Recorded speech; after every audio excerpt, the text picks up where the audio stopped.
Hombre, 25 años es una trayectoria importante para una entidad como nosotros. Son muchas personas las que han pasado por aquí, muchos proyectos. Hemos asistido a la evolución de un fenómeno tan complicado como el de las adicciones, la drogodependencia. La evolución desde el año 94, cuando abrimos la primera fase, hasta el día de hoy, pues a nivel social ha sido relevante, ¿no? Perfiles, evolución familiar, evolución social, urbanística, a nivel de barriada. Bueno, pues todo eso queríamos pararnos, recogerlo, tener la conciencia de todo el trabajo hecho, y nos coge trabajando. A los 25 años nos coge en la tarea, que es a lo que nos dedicamos, y bueno, es un año raro, pero no por ello hemos dejado de atender en ningún momento a todas las personas que son beneficiarias de Proyecto Hombre. Proyecto Hombre Huelva surge para dar una respuesta a un problema que por aquel entonces sí era pandémico. El tema de la heroína en los barrios estaba haciendo mucho daño.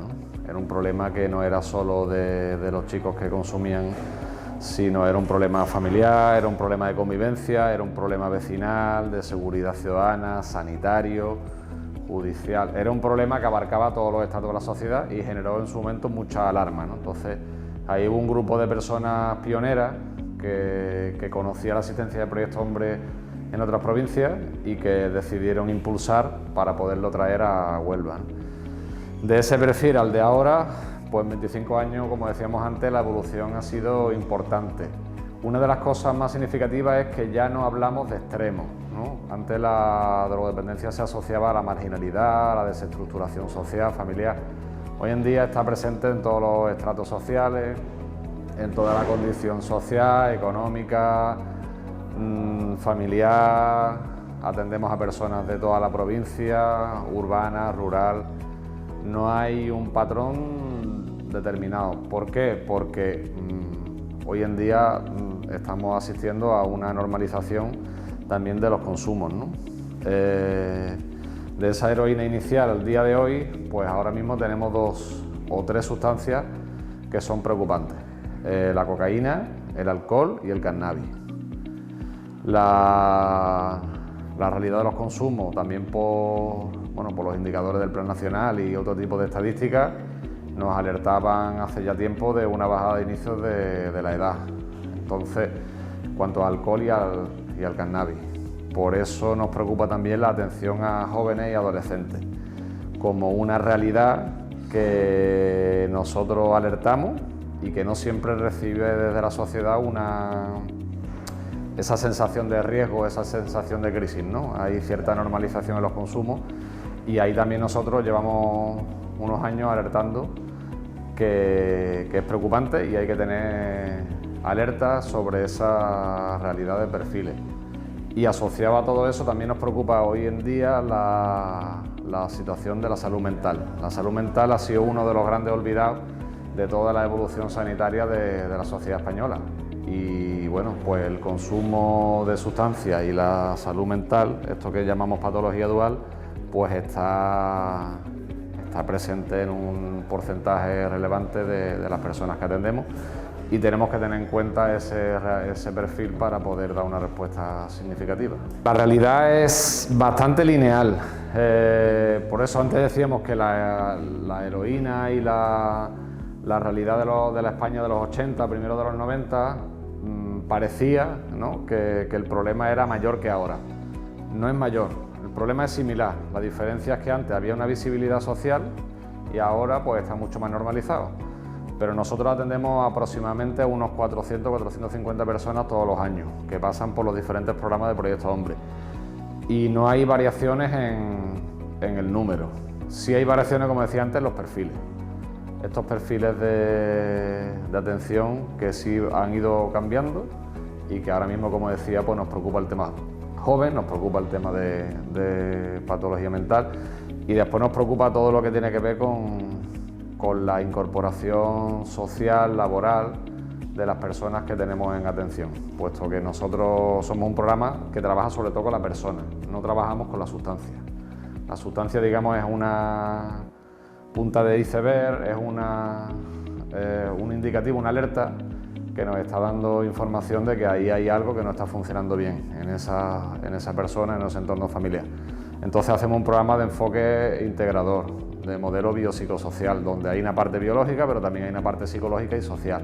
Por lo tanto, es un proceso que abarca todas las variables, todas las herramientas que una persona va a necesitar para tener una vida autónoma, una vida independiente, una vida que pueda ser, bueno, con una serie de valores y una serie de herramientas y que pueda ser para siempre alejada del mundo de las drogas. Ese es el objetivo que nos marcamos. Hombre, decir 2020 y no decir pandemia en 2 o 3 palabras después es complicado.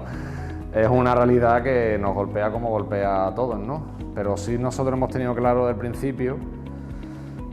Bueno, la pandemia ha hecho emerger muchas cosas, ¿no? Entre ellas, la importancia de atender a las personas y de cuidar por su salud en sentido amplio, ¿no? También la salud mental, la salud social, la salud económica y, bueno, pues muy cercano a la forma de trabajar que nosotros tenemos, hemos mantenido la atención durante todo el año, adaptándonos a la realidad legal. Pues el estado de alarma de marzo pues supuso cerrar a la apertura al exterior los centros, pero no cerrar los centros a las personas que teníamos en tratamiento. Es decir, nosotros hemos pasado el confinamiento con las personas beneficiarias dentro de los centros. Tenemos 3, de los cuales 2 son residenciales, pues en esos 2 residenciales ellos han permanecido aquí durante todo el tiempo, porque entendíamos que era el mejor sitio donde pudieran estar, ¿no? Normalmente alrededor de un proceso de rehabilitación pues hay dificultades graves, ¿no? En el entorno familiar y complicaciones que pasar una cuarentena en ese entorno pues no era lo más adecuado. Pues aquí ellos no solo no han invernado, sino que han evolucionado, evidentemente con las limitaciones propias, ¿no? De no poder salir, de no poder recibir visitas familiares, pero hemos estado trabajando. Y con los programas ambulatorios lo que hemos estado haciendo es adaptarnos a la teleasistencia, al teletrabajo. Lo que sí hemos hecho es incidir mucho en el seguimiento, en la entrevista, en el grupo de autoayuda, en la llamada telefónica del profesional, del terapeuta que está atendiendo a esa persona durante todo el tiempo del confinamiento. Y ahora pues seguimos avanzando, seguimos atendiendo con limitaciones porque se nos ha quedado el voluntariado, se nos ha quedado muchos de los objetivos familiares que vendríamos trabajando en condiciones normales, alumnado en práctica, relaciones externas, socialización, bueno, todo eso ahora mismo está muy contenido y muy condicionado por la pandemia, ¿no? Pero no hemos hecho un paréntesis, hemos hecho una adaptación y hemos seguido evolucionando. Bueno, nosotros trabajamos a medio y largo plazo, entonces las consecuencias de la pandemia las veremos próximamente, no es una realidad causa-efecto tan inmediata, ¿no? De hecho, nosotros manejamos una estadística de casi 10 años de tiempo que puede pasar entre el inicio, por ejemplo, de consumo de cocaína y la petición de ayuda. Por el camino hay un proceso de deterioro, pero hasta que la persona no toca fondo, pues no pide ayuda. Entonces ese proceso de deterioro, como digo, puede llegar a durar hasta 10 años. Lo que sí hemos notado es la necesidad de atención psicológica, la necesidad de acompañamiento familiar y la necesidad de dar respuesta a perfiles, como decía antes también, relacionados con la salud mental, que ahora mismo, bueno, pues necesita una atención, un cuidado y una ayuda especial. Eso más otro tipo de realidades que nosotros sí incluimos en este centro residencial, que es personas que no tienen una base familiar, que no tienen una base económica, que podrían estar ahora mismo prácticamente en la calle, ¿no? Pues el centro también les sirve de refugio y de recuperación en un entorno protegido, en un entorno saludable y en un entorno tranquilo, ¿no? Hay una realidad de riesgo y después hay una percepción de la realidad del riesgo, ¿no? Es decir, hay un riesgo evidente a perder el trabajo, a no tener recursos económicos, a tener una situación de incompatibilidad, por ejemplo, con la pareja, separación, divorcio.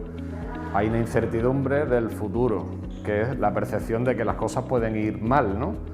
Y todo eso unido en un contexto de pandemia, con un bombardeo informativo importante, con una percepción de que las cosas van muy mal, con una sensación de que el modelo donde estábamos consolidados como sociedad se está derrumbando y que está llegando otro tipo de realidad, pues evidentemente genera una incertidumbre que se lleva muy mal con las